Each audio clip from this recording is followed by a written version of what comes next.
we're here now. It's finally time to talk about the very cool epic thing that every new spy wants to learn. Trickstabs. But I've saved this as the final episode for a reason. Trickstabs alone are not what make you a good spy, and it's very helpful to have a good grasp on the basics of spy to help you learn trickstabbing. Most notably for this, it's very good if you have an understanding of disguise acting, cloak illusions, paranoia, learning from mistakes, and basic class matchups. Wait, what does any of this mean? Oh, watch the other videos! Though even if different players care more about trickstabs than others, it's still a good thing to at least have in your back pocket. So whether you intend to go all the way and make frag movies, or just want to keep trickstabs as a wild card within any traditional spy playstyle, this is the beginner's guide. But anyway, trickstabs. They're loosely defined as pretty much any method of getting a backstab that isn't just walking up behind them. There are many different types of trickstabs, and they aren't all created equal. Some are easier, some are more common, and some are really oddly named. Yeah, okay. I'll admit a lot of trickstab naming is a complete mess. A lot of spies can't even agree on the names of different techniques, so there isn't really any right or wrong answer for it. Just go with whatever feels right to you. Like, here, this soldier rocket jumped at me and I got some weird combination of a matador, corner, and a stair stab. Like, I get what happened, but I'm not even gonna bother naming the stab. Like, no, it's just a stab that happened. As you learn trickstabs, there'll be times where you didn't really know what you were doing because you got it by a complete fluke. But not me. I'm experienced and never rely on luck. Yep, you see, I definitely knew that medic was there the whole time. Plus, it's a video game. You don't always have to take yourself super seriously. Trickstabs are cool as hell, but when you try too hard to be cool, it kind of becomes edgy and implodes on itself. The terms I use in this video should be the generally accepted ones, but what's more important is you understanding how they work than what overly verbose name you or others may give them.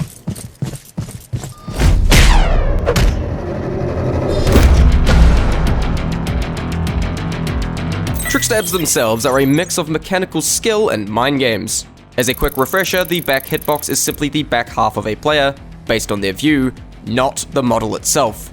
There is this knife raising animation that indicates when you're in range, but you do not and should not need to wait for it. As you learn to play spy, you should begin to get a feel for when a backstab is possible and eventually get most of your stabs before you even see the animation. Seriously. Don't rely on the animation because backstabs can come and go extremely fast. By the time you notice the knife go up, you'll often have missed it. And if you're really struggling, type this command into your console to disable the view models so you can't even look at it. This is especially important with trickstabs because they happen so incredibly fast. So fast that due to latency and lag compensation, it can actually look like a face stab on the victim's end, where for you, it usually looks perfectly fine. I said usually it looks perfectly fine. So, speaking of lag, the speed of your connection can significantly affect how trickstabs feel to execute. Trickstabs are more reliable at lower ping, but are still doable at higher ping if you compensate for the timing. And again, there are many different types of trickstabs. Some are easier than others. Some don't even involve being chased or shot at and are just fancier ways of getting a normal backstab, like the drop stab. And some have the victim not even be the guy that was actually shooting at you, like the surf stab. But there are so many techniques because they're all for different situations.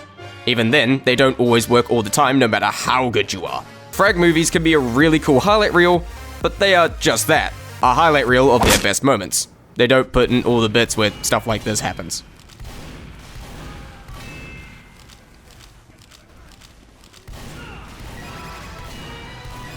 And stuff like this will happen to you. It will.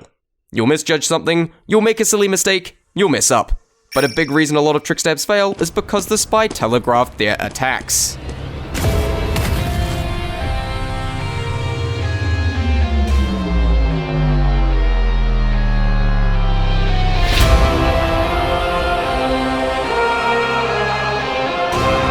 This is a common hurdle for players first learning to trickstab. They focus too hard on the mechanical execution of the stab and forget about what the other player is seeing and how they might react. Oftentimes they've accidentally telegraphed their attack, allowing the other player to react and avoid it. The way you behave can often give away what you're about to do to the enemy, and it's something you need to take into account. Sure, you may have practiced stair stabs on bots that are guaranteed to walk in a straight line, but if you stand still on a flight of stairs and wait for a real player, they'll turn it from a stair stab into a stair stab. In this example, where I'm playing medic, a spy decloaks in front of our spawn. I go to chase him and whoops, he just did a little strafe wiggle, which is a telltale sign he's going to try and trickstab me.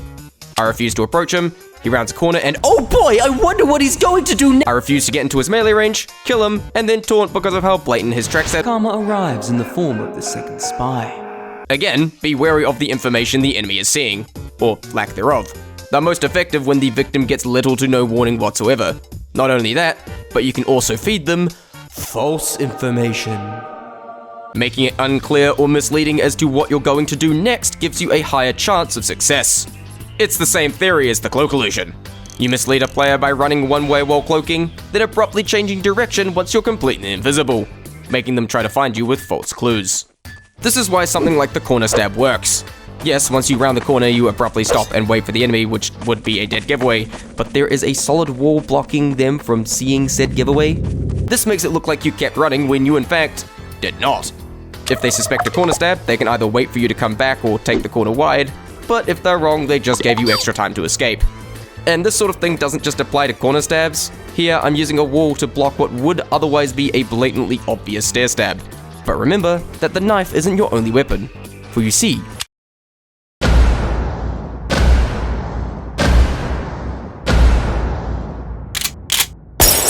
if someone isn't falling for your Trickstabs, you can of course just shoot them instead, as that can get you out of a whole bunch of situations, especially when they were expecting a Trickstab instead. However, the gun isn't the thing that insta-kills. All they need to do is rush you down before you can hit too many shots or get away. They can run right into your melee range. But, while you're shooting them with your gun, you can remind them, Spy has a knife!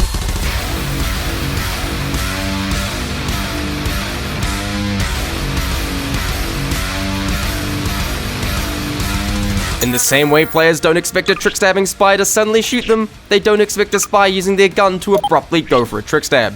It makes players overconfident in their ability to rush you down, and if you're able to quickly think on the fly, you can punish that overconfidence. This clip is a good example.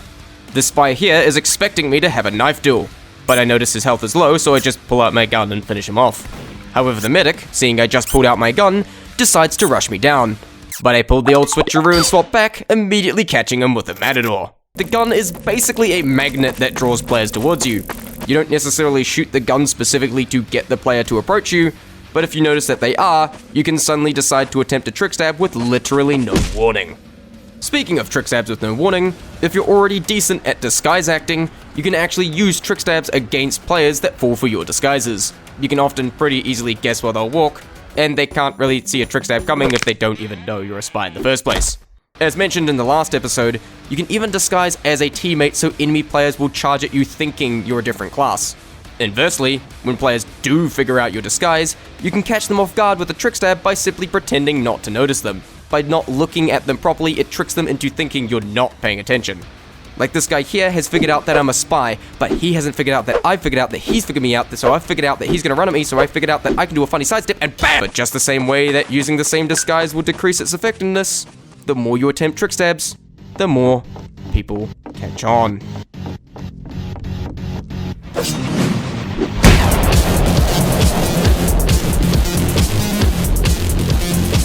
In the moment, telegraphs aren't the only way your trickstabs can be predicted. As mentioned in the Paranoia episode, people can learn and adapt from your patterns. If you like to trickstab a lot, some players may catch on and be far more wary than usual. Some players can even tell right away how likely you are to trickstab based on other strategies you're using. But again, it's different for different players. Some players are better at seeing the warning signs than others, and some know better how to react to them. Imagine each player as being somewhere on the spectrum of trickstab vulnerability. On the far left, we have maximum obliviousness. They don't know pretty much any of the warning signs of trickstabs, let alone how to react. They're often just new and might not even know trickstabs exist. Needless to say, they're pretty easy to fool, especially if they are playing Pyro. At around the middle, we have the trickstab aware player.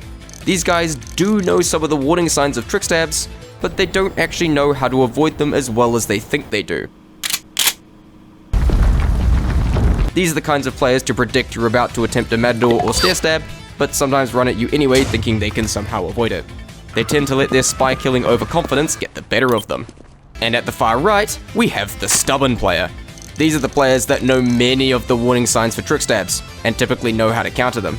They're the kinds of players that will very quickly punish you for even small telegraphs. Though while these players may be particularly difficult to trickstab, nobody is immune to trickstabs, no matter where they sit on the spectrum, even if they think they are. But knowing roughly where people sit on this imaginary spectrum can help you judge how likely someone is to fall for it, or even if it's worth attempting a trickstab in the first place. Remember, you don't always have to trickstab. You can fight them in other ways or just run. Players may also become more trickstab aware over time just based on past experiences. This heavy here got stair stabbed by me earlier in this same spot. I run up the same stairs again while he's chasing me. I turn around quickly and lo and behold, he isn't making that same mistake twice, and I'm not going to jump because I know it won't work. Except, hey look, this other guy chases me up the stairs instead and suffers the exact same fate that Heavy just avoided. The reverse can also happen where players become overconfident and drop their guard. This pyro air blasts me away to deny the sniper kill. I get away into this hole, but because they clowned on me before, almost trapping me, they get a bit too overconfident and drop their guard. They proceed to charge right at me, which gets them corner stabbed. And to add salt to their gaping stabbed wound, I also survived the encounter. But being aware of other players, what they're doing and how they behave is not optional. Not just with trickstabs, but with spy as a whole. A lack of awareness and game sense will get you killed constantly. Figure out other players, figure out the game state, figure out your own options, and learn to make quick decisions. But okay, you've heard enough about all this theory stuff. What about the actual trickstabs themselves?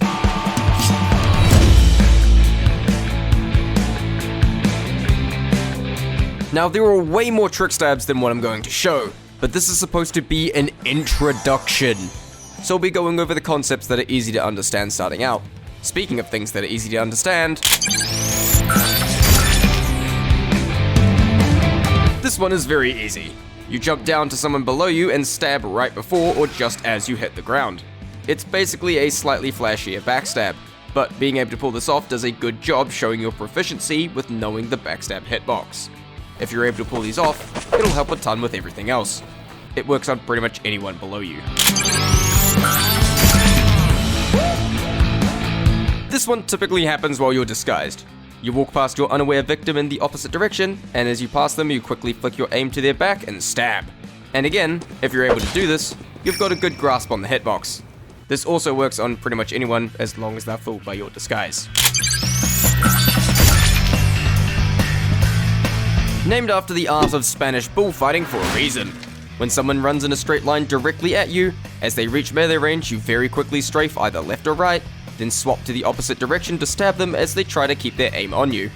It's like dribbling a basketball, you know?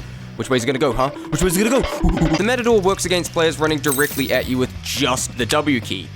Remember this, because if they are using the A or D keys, do not attempt a Matador. Overconfident players that try to melee you are typically the ones that fall victim to a Matador. This is especially the case with new pyro players, as flamethrower burn people, W1, go. In fact, it's worth mentioning that with a lot of trickstabs, inexperienced pyros, overconfident pyros, or flog users can be really easy to bait and are basically trickstab food. The Matador typically works well in open areas. Kinda like a Matador, but with a quarter. You run around a corner, but instead of continuing to run away, you run back around the corner as they round it to get to their back. Remember that if and when line of sight is broken, they can't tell if you've stopped or not, but doing suspicious things like looking back constantly can give away what you're planning. If the enemy takes the corner wide or doesn't take it at all, then it means that they saw it coming.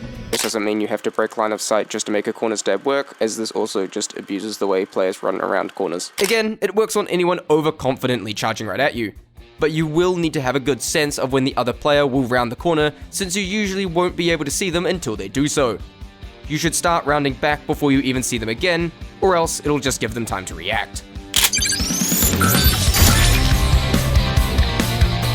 Now, I won't talk about circle strafing for nearly 5 hours because there is a series of videos that does exactly that, and I would like to keep my audience retention. But I will explain the basics of the level 1 because it's the most common. If you're wondering what the heck I mean by level 1, like I said, the names can be a bit messy, so I'll just refer to it as the circle strafe from here on out. With the circle strafe, you're circling around a player to try and reach their back before they reach yours. You remember what I said about the Matador and not to use it on people using the A and D keys? Yeah, well, this is the opposite. You use this against people who are strafing at you instead of just holding W. Where the Matador won't work, the circle strafe probably will, and vice versa. Also, unlike the Matador, if your first swipe doesn't connect, don't change direction. Commit to whatever direction you were going because you'll eventually reach their back. If you swap after every miss, you'll just be losing progress on reaching their back. It's much more gradual than a Matador. Only swap direction if you realize they're going to reach your back first, or you're about to bump into something. This typically works on players who are wary of basic trick stabs like the Matador, and are a bit more complex with how they approach you.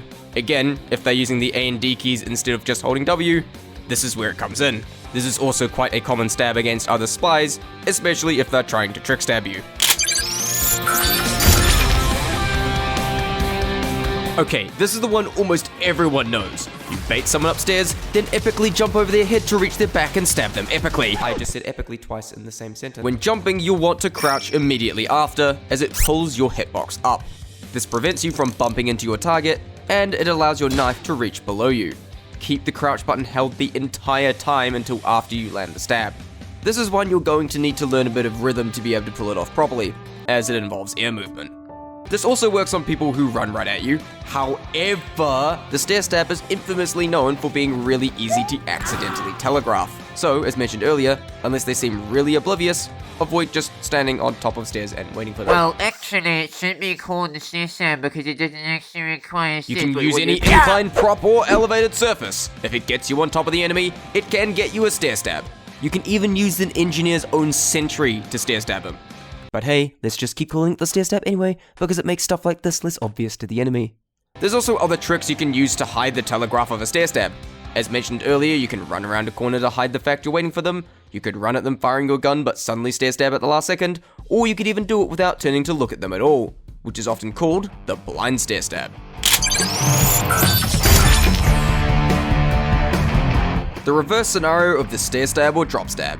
This is where a player drops onto you from above, and you stab them from below as they do so. Simply put, you need to predict where they're going to try and land, and have them land on top but slightly in front of you. This can also be used to counter stair stabs, and is why stair stabbing other spies can potentially be really dangerous. Not a super common scenario, though it's not particularly difficult to pull off when it does come up. As per usual, it works on players running right at you, but it's also worth noting that it's a really good trap against market gardening soldiers.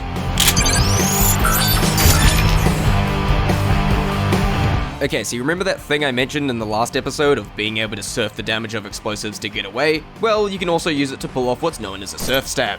It's exactly what it sounds like, surfing damage to land a trick stab. It doesn't even have to be the guy who is shooting at you, it could just be some random unfortunate bystander.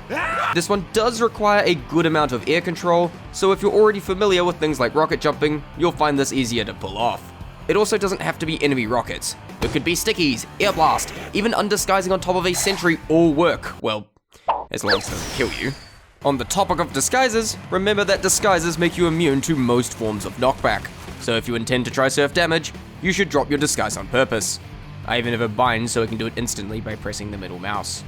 Now, as cool as surf stabs are, opportunities for them can be somewhat rare and they sometimes just occur by accident, only working out because of quick reflexes.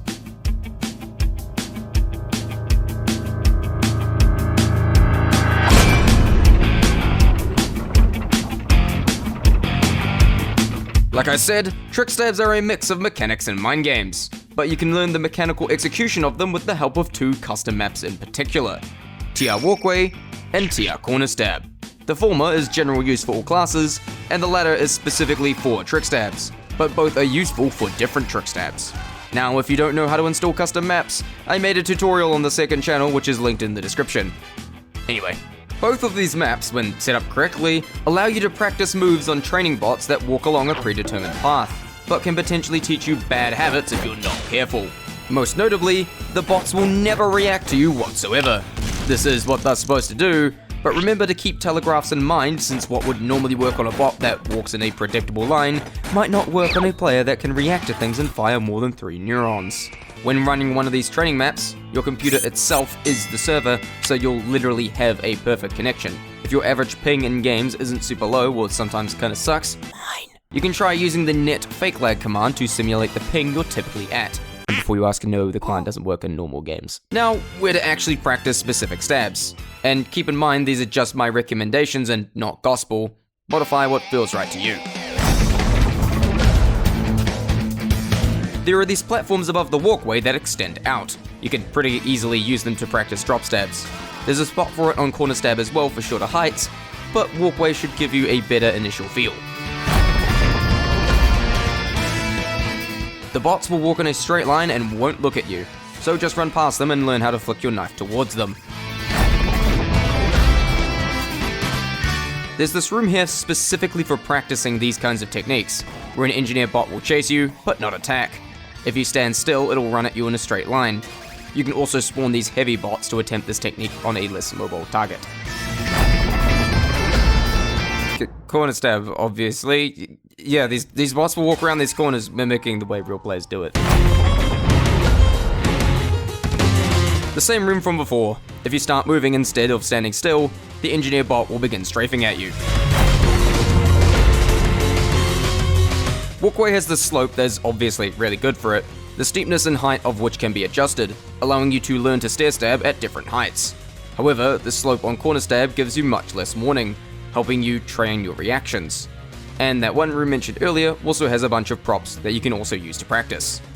Note that after you jump, you should typically be letting your momentum carry you. When starting out, I'd actually recommend letting go of the WASD keys as soon as you jump and just hold crouch. However, once you get the initial execution of the stair stab down, stop just doing this, because you're teaching yourself to do it against real players. Instead, try mixing it up by shooting at them first before jumping, running around in circles instead of standing still, or doing blind stair stabs without looking at them. You want to be able to just suddenly do a trick stab as you decide to do it, rather than always having to plan it out way in advance, possibly giving time to react. Right after the ramp, there's this little spot specifically designed for understabs. Not much else to say here, just use it. With a bit of setup.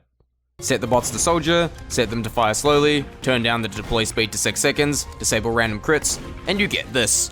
The rockets will hit the ramp, allowing you to practice surf stabs. You can adjust the angle of the slope to affect how the rockets launch you. You can also just learn rocket jumping to get a feel for surfing explosives as well.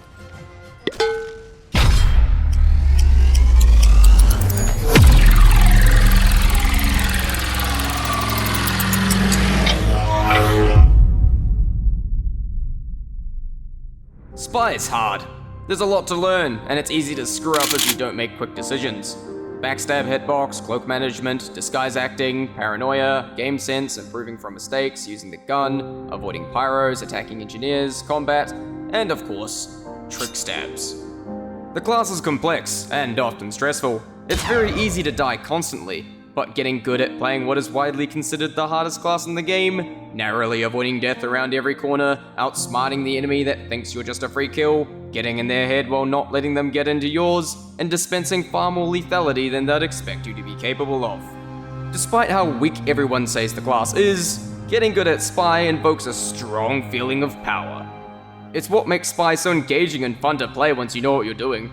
And with these videos, I very much hope to have opened the door for many new players. There's far more to learn beyond the scope of my videos. I'm not the only source of spy advice, and watching videos will only get you so far. My videos may have set you along the right path, but it's up to you with how you take it, as you learn to understand the psychology of playing Spy. To learn Spy Psychology.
believe.